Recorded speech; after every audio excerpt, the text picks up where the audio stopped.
जंगल में एक विशाल हाथी एला रहती थी। वह अपनी दयालुता और करुणा के लिए जानी जाती थी, जो वह जंगल के सभी जानवरों के प्रति दिखाती थी।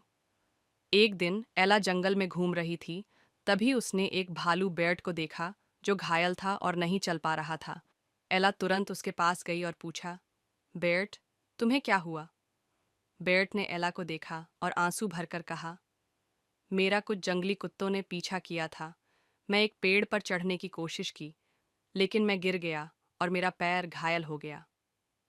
एला का दिल बर्ट की हालत देखकर पिघल गया।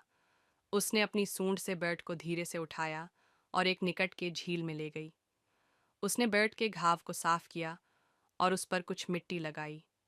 बर्ट एला की दयालुता से भावुक हो गया।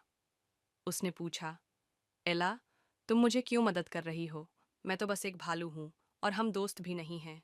एला ने मुस्कुराकर कहा, बर्ट, हम दोस्त न होंगे, लेकिन हम जीवित प्राणी हैं। हमें प्यार, देखभाल और करुणा की आवश्यकता है। तुम्हारी मदद करना न केवल दयालुता के बारे में है, बल्कि यह जीवन के प्रति सहानुभूति के बारे में भी है। बेर्ट की आंखें आंसू से भर गईं। उसने महसूस किया कि एला की दयालुता न केवल उसके लिए थी, बल्कि पूरे जंगल के लिए थी। एला उसे दिखा रही थी कि सबसे कठिन समय में भी आशा और दयालुता हमेशा मौजूद रहती है। जैसे ही बेर्ट ठीक हुआ, वह और एला अच्छे दोस्त बन गए। वे जंगल में साथ साथ घूमते थे, जरूरतमंदों की मदद करते थे और प्यार और दयालुता का प्रसार करते थे। एला और बेर्ट की कहानी हमें सिखाती है कि दयालुता की कोई सीमा नहीं होती।